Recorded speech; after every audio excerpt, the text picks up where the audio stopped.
నమస్తే. మీరు చూస్తున్నది లలిత న్యూస్.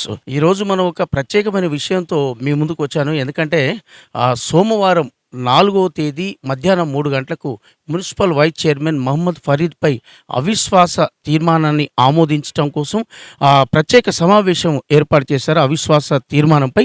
అయితే ఈ సమావేశానికి సంబంధించి మున్సిపల్ వార్డు కౌన్సిలర్లు మొత్తం 29 మంది కౌన్సిలర్లు, అంటే మున్సిపల్ చైర్మన్తో పాటు బీఆర్ఎస్, కాంగ్రెస్, సిపిఎం వార్డు కౌన్సిలర్లు అవిశ్వాసానికి అనుకూలంగా సంతకం చేసి జిల్లా కలెక్టర్ గారికి ప్రత్యేక వినతిని సమర్పించిన తర్వాత 4వ తేదీ మధ్యాహ్నం 3 గంటలకు అవిశ్వాస తీర్మానంపై ప్రత్యేకమైన సమావేశాన్ని ఏర్పాటు చేయాల్సిందిగా జిల్లా కలెక్టర్ అద్వైత్ కుమార్ సింగ్ ఆదేశం జారీ చేశారు.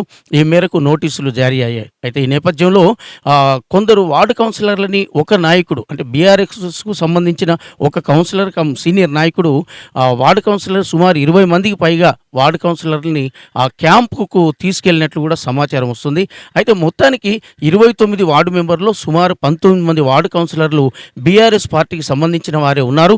వారిలో చూస్తే Marneni Venkanna, Edla Venumadhav, MD Saleem Pasha, Doulagar Swathi, Vattam Jyotsna, SK Farida, Battula Saraswathi, Karpurapu Padma, Marneni Sridevi, Jatoth Sujatha, Yalla Pushpalatha, Dasara Harshika, Gadde Neerajarani, Googula Anuradha, Guguloth Balu Naik, Challala Uma, Bhuvanagiri Gopiratnam, Vennam Lakshma Reddy, Palvai Rammohan Reddy municipal chairman, Surnam Somaiah CPM, Banoth Padma CPM, అలాగే గూండా స్వప్న బీఆర్ఎస్, బానోతు హరిసింగ్, బూక్యా సీను, దండబోయిన వెంకన్న, బుజ్జి వెంకన్న, తాళపల్లి జగన్, ఆరింపుల విజయమ్మ, కోడి నాగలక్ష్మి, బూక్యా సునీత, ఈ 29 మంది వార్డు కౌన్సిలర్లు వైస్ చైర్మన్పై అవిశ్వాస తీర్మానాన్ని ప్రవేశపెడటానికి ప్రత్యేక సమావేశం ఏర్పాటు చేయాలని జిల్లా కలెక్టర్కు వినతిపత్రం సమర్పించారు. ఈ మేరకు 4వ తేదీ మధ్యాహ్నం 3 గంటలకు అవిశ్వాస తీర్మానంపై ప్రత్యేక సమావేశం ఉంటుంది. అయితే ఈ తీర్మానం వీగిపోతుందా లేదా ఈ తీర్మానం గట్టెక్కుతుందా, అంటే అవిశ్వాసం నెగ్గుతుందా, వీగిపోతుందా అనేది ఉత్కంఠగా ఎదురు చూస్తున్నారు మహబూబాబాద్ మున్సిపాలిటీ పరిధిలోని ప్రజలంతా.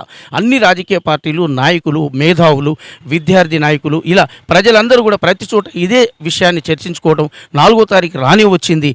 సోమవారం జరిగే ఈ అవిశ్వాస తీర్మానం ఎటువైపు దారితీస్తుంది, మరి ఇప్పుడు క్యాంపు రాజకీయాల్లో క్యాంపులో ఉన్న కౌన్సిలర్లు ఆమోదానికి వ్యతిరేకంగా ఉంటారా, అనుకూలంగా ఉంటారా, అసలు సమావేశానికి హాజరవుతారా కారా అన్నది కూడా ఉత్కంఠగా ఉంది. అయితే ఇందులో ఈ విషయానికి వస్తే municipal vice chairman Mohammed Farid మాత్రం లలిత న్యూస్తో మాట్లాడుతూ అవిశ్వాసం వీగిపోతుంది, ఖచ్చితంగా నేనే వైస్ చైర్మన్గా ఉంటాను, అందరితో నేను వ్యక్తిగతంగా సన్నిహితంగా ఉండేవాడిని, ఎవరికి ఏ హాని చేయలేదు, అందరికీ నేను టచ్లో ఉన్నాను, ఖచ్చితంగా అవిశ్వాసం నాపై నెగ్గదు అనే విషయాన్ని మహమ్మద్ ఫరీద్ ఇప్పుడు చెబుతున్నారు. ఇప్పుడు వారి మాటల్లో ఆ విషయాన్ని విందాం. ఫరీద్ గారు, మీరు వైస్ చైర్మన్గా గత 4 సంవత్సరాల నుంచి, అలాగే కౌన్సిలర్గా గతంలో 5 సంవత్సరాలు, అంటే మొత్తం 9 సంవత్సరాల 2 నెలల వరకు మీరు కొనసాగింది కదా.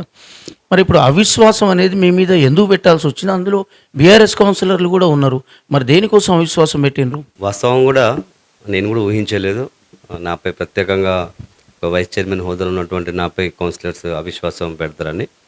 అవిశ్వాసం పెట్టాక నేను ప్రతి కౌన్సిలర్తో మాట్లాడడం జరిగింది. నేను ఇప్పటికీ ప్రస్తుతం ఇంకా ప్రతి కౌన్సిలర్తో టచ్లో ఉన్నా.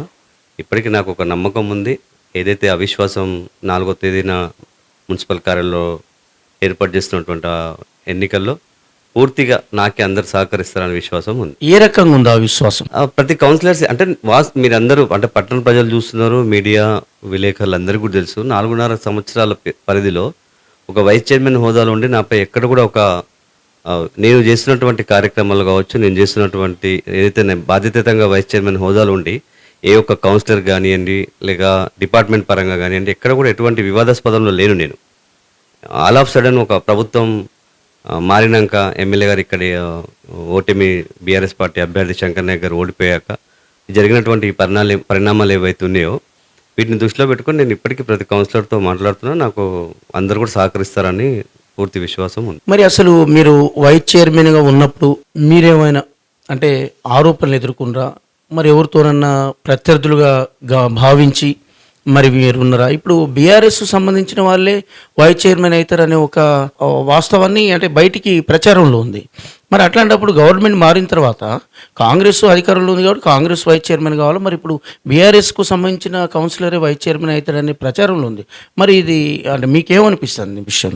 ఏదైతే 4వ తేదీన జరుగుతున్నటువంటి అయితే అవిశ్వాసంపై అసలు నాపై వ్యతిరేకత ఉండదనే భావిస్తున్నా. ఆ రోజు ఒకరికొకరు అదొక అనుకోకుండా జరిగింది.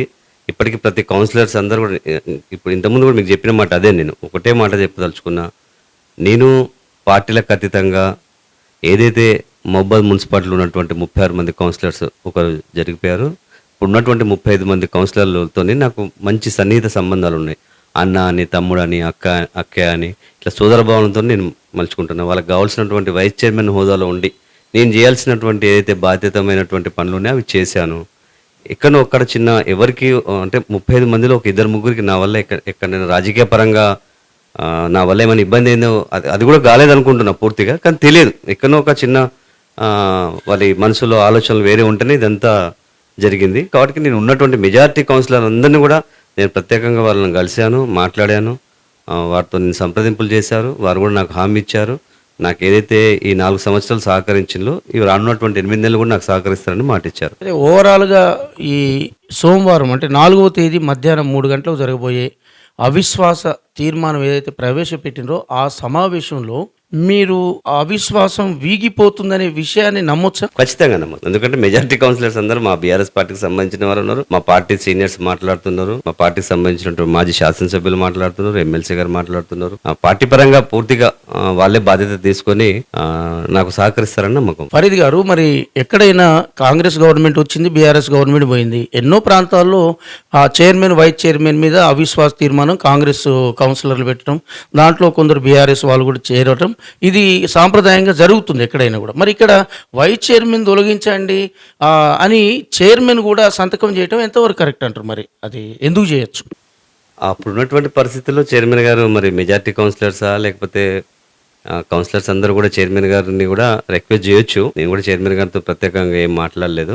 ఆ సందర్భంలో మరి వారిపై ఏమైనా ఒత్తిడి ఉందా లేకపోతే వారి ఆలోచన ఏముందో కరెక్ట్ సమాధానం దొరకాలంటే మీరు చైర్మన్ గారిని ఈ ప్రశ్న అడగాలనుకుంటున్నా. మొత్తానికి ఈ 4వ తారీఖు జరగబోయే అవిశ్వాస తీర్మానం మీద మీ పర్సనల్ ఒపీనియన్ చెప్పండి. అంటే మీరు కదిపే పావులు ఏమైనా ఉన్నాయా, లేకపోతే ఒత్తిడికి గురై సంతకాలు చేసిండ్రా, స్వచ్ఛందంగా ఆ రోజు అవిశ్వాసానికి ఆమోదం తెలియజేస్తారా, లేకపోతే అవిశ్వాసం వీగిపోతుందనే నమ్మకం ఉందా? ఓవరాల్గా దీని మీద మీ ఒపీనియన్ చెప్పండి, పర్సనల్ ఒపీనియన్. 2014 కంటే ముందు నేను తెలంగాణ ఉద్యమకారుడిగా ఈ ప్రాంత ప్రజలందరూ కూడా నేను చేసినటువంటి ఉద్యమాలలో ఏ విధంగా అంటే నేను భాగస్వామ్యం ప్రజలందరూ తెలుసు. ఆ గుర్తింపుగానే నాకు వార్డ్ కౌన్సిలర్గా ఈ ప్రాంత ప్రజలు గెలిపించారు. ఒక వార్డ్ కౌన్సిలర్గా నేను చేయాల్సినటువంటి ఏవైతే బాధ్యతమైనటువంటి పనులు ఉన్నాయో, అభివృద్ధి కార్యక్రమాలు ఉన్నాయో, వార్డు ప్రజలకు అందుబాటులో ఉంటూ వాళ్ళకి సహాయ సహకారాలు అందించాను. ఆ గుర్తింపే నాకు ఈ వార్డులో ఉన్నటువంటి మళ్ళీ ఎన్నికలు వచ్చిన సందర్భంలో రిజర్వేషన్ మహిళ రావడంతో పక్కన ఉన్నటువంటి ఆ ప్రాంత ప్రజలు కూడా నేను చేసినటువంటి అభివృద్ధిని చూసి వారు నన్ను అత్యధిక మేరతో గెలిపించారు. వైస్ చైర్మన్ అవుతున్నటువంటి సందర్భంలో నేను ఎక్కడ కూడా లాబింగ్ చేయడము కానీ లేకపోతే రాజకీయంగా ఎవరితోనైనా చెప్పడం కానీ లేకపోతే కౌన్సిలర్లు అందరితో ప్రత్యేకంగా సమావేశం ఏర్పాటు చేసి నన్ను వైస్ చైర్మన్ చేయమని ఎక్కడ కూడా నేను రిక్వెస్ట్ చేయలే. పార్టీ నన్ను గుర్తించింది. 2014 కంటే ముందు ఉద్యమంలో ఉన్న సందర్భంలో గుర్తించారు. 2014 ఒక కౌన్సిలర్గా మున్సిపాలిటీలో నేను చేయాల్సినటువంటి అభివృద్ధి కార్యక్రమాలు నన్ను గుర్తించారు. ఆ గుర్తింపే పార్టీ, అదేవిధంగా మాజీ శాసనసభ్యులు శంకరన్న గారి సహకారంతో నాకు వైస్ చైర్మన్ హోదా, మహబూబాద్ పట్టణంలో గతంలో ఉప సర్పంచ్లు కావచ్చు, వైస్ చైర్మన్ కావచ్చు, ఎన్నికల ద్వారా వైస్ చైర్మన్లు ఉప సర్పంచ్లు అయ్యారు. కానీ నాకు సంబంధించినటువంటి ఎన్నిక ఏకగ్రీవంగా అయింది. అదేవిధంగా రేపు జరగబోతున్నటువంటి ఏదైతే 4వ తేదీన అవిశ్వాసం కూడా పూర్తి విశ్వాసం ఉంది. నేను ఎక్కడ కూడా ఎవరితోని రాజకీయంగా ఒత్తిడిలు తీసుకురావడం కానీ లేకపోతే బలవంతంగా నాకు ఓటేయాలని చెప్పడం కానీ చేయట్లేదు. ఏదైతే నాకు గతంలో వైస్ చైర్మన్కి ఏ విధంగా అయితే సహకరించారో, వైస్ చైర్మన్ అయినాక నేను కౌన్సిలర్కి ఏ విధంగా సహకరించానో అవి పరస్పరం మేము మాట్లాడుకోవడం జరిగింది. అదే విశ్వాసంతో ఏదైతే 4 సంవత్సరాలు సహకరించారో ఈ 4 నెలలు కూడా నాకు సహకరిస్తారనే ఒక విశ్వాసంతోనే అవిశ్వాసం అనేది నెగ్గదనేది ఆలోచనతో నేను ముందుకెళ్తున్నాను. ఓకే, మరి ఇప్పుడు ఈ 5-6 నెలలు 8 నెలల ఈ పదవి కోసం ఒక నాయకుడు క్యాంపు రాజకీయాన్ని కూడా పాల్పడడం అనేది బహిరంగ రహస్యం. ఈ క్యాంపు రాజకీయాల మీద మీ ఒపీనియన్? క్యాంప్ రాజకీయాలు అనేది నా దృష్టిలో లేదు. ఎందుకంటే నేను ప్రతి కౌన్సిలర్తో కాంటాక్ట్ ఉన్నా, అందరితో నాతో మాట్లాడుతున్నారు, నేను అందరితో మాట్లాడుతున్నా. నేను జనరల్గా అక్కడెక్కడ విన్నా కానీ నాకు తెలిసి ఎవరు కూడా అటువంటి క్యాంప్ కార్యాలయాలు కానీ వెళ్ళారనే పూర్తి సంవత్సరం అయితే నా దృష్టిలో అయితే లేదు. రాష్ట్రంలో ఎక్కడైనా చైర్మన్ మీద వైస్ చైర్మన్ మీద అవిశ్వాసం పెడతారు కదా, మరి ఇట్లాంటి సందర్భంలో ఏదైనా ప్రతిపాదనలు, నిబంధనలు లేదా ఫండ్స్కు సంబంధించిన ఆధిపత్యం చెలాయించాలన్నా చైర్మనే, అభివృద్ధి కావాలన్నా అభివృద్ధి నిరోధకమైన కౌన్సిల్ సమావేశాలకు అధ్యక్షత వహించేదని చైర్మనే. ఇప్పుడు అలాంటి చైర్మన్ని వదిలేసి మీ మీదనే అవిశ్వాసం, మిమ్మల్ని పదవి నుంచి తొలగించాలనే ఆలోచన ఎందుకు రావచ్చు? మరి మీరు ఏమైనా అవినీతి పాల్పడరా, లేకపోతే రాజకీయ కోణంలో ఏదైనా కుట్ర జరుగుతుంది అనుకుంటారా? మొదటి ప్రశ్న, అవినీతికి పాల్పడ్డారా అంటే మీరే చెప్తున్నారు, ఇది అందరు తెలిసిన విషయం. అవినీతికి పాల్పడడానికి అవకాశం లేదు, అవకాశం ఉన్నా కూడా నా క్యారెక్టర్ అటువంటిది కాదు, మొదటిది. రెండోది, రాజకీయంగా కుట్రలు జరుగుతున్నాయంటారు. రాజకీయంగా కుట్రలు అనేది అవాస్తవం అనుకుంటాను నేను బస్. ఎందుకంటే ఏ రాజకీయ కుట్రలతో నాకు వైస్ చైర్మన్ హోదా వచ్చింది? నా పనితనం గుర్తించి వైస్ చైర్మన్ హోదా ఇచ్చారు. చైర్మన్ గారి మీద కాకుండా వైస్ చైర్మన్ మీద ఎందుకు పెట్టారు అనేది కౌన్సిలర్స్ అందరూ కూడా చర్చించుకుంటున్నారు. అదేదో జరిగిపోయింది, కానీ 4వ తారీఖు మిమ్మల్ని మేము సహకరిస్తామని అంటున్నారు కాబట్టి వేచి చూద్దాం. అయితే 4వ తారీఖు మధ్యాహ్నం 3 గంటలకు జరిగే అవిశ్వాస తీర్మానంపై ప్రత్యేక సమావేశంలో అవిశ్వాసం నెగ్గుతుందో, అవిశ్వాసం వీగిపోతుందో ఒకసారి మనం సోమవారం రోజు జరిగే ఆ సమావేశంలో మనం తెలుసుకుందాం. అప్పటి వరకు ప్రజలంతా ఉత్కంఠగా ఎదురు చూడక తప్పదు. ఇప్పుడు ఫరీద్ మాటలు కూడా మీరు విన్నారు కదా. ఖచ్చితంగా ఎవరికి నేను వ్యతిరేకిని కాదు, అవినీతికి పాల్పడలేదు, రాజకీయ కుట్ర కోణం కూడా నాపై లేదని నేను అనుకుంటున్నాను. నన్ను ఏకగ్రీవంగా వైస్ చైర్మన్గా ఏ విధంగా అయితే చేశారో ఖచ్చితంగా నన్ను అవిశ్వాసంలో కూడా నాకు అనుకూలంగానే ఉంటారు తప్ప వ్యతిరేకంగా మాత్రం ఉండరు అని చెప్పేసి గంటాపదంగా చెబుతుంది. దానికి సంబంధించిన పథకాలు మాజీ శాసనసభ్యులు కూడా పావులు కలుపుతున్నారు, అందరితో టచ్లో ఉన్నారు, నేను కూడా ఉన్నానని ఫరీద్ చెప్పడం చూద్దాం 4వ తారీఖు నాడు ఏం జరుగుతుందో. అవిశ్వాసం నెగ్గుతుందా, అవిశ్వాసం వీగిపోతుందా? కెమెరామెన్ అరవింద్తో ప్రసాద్, లలిత న్యూస్.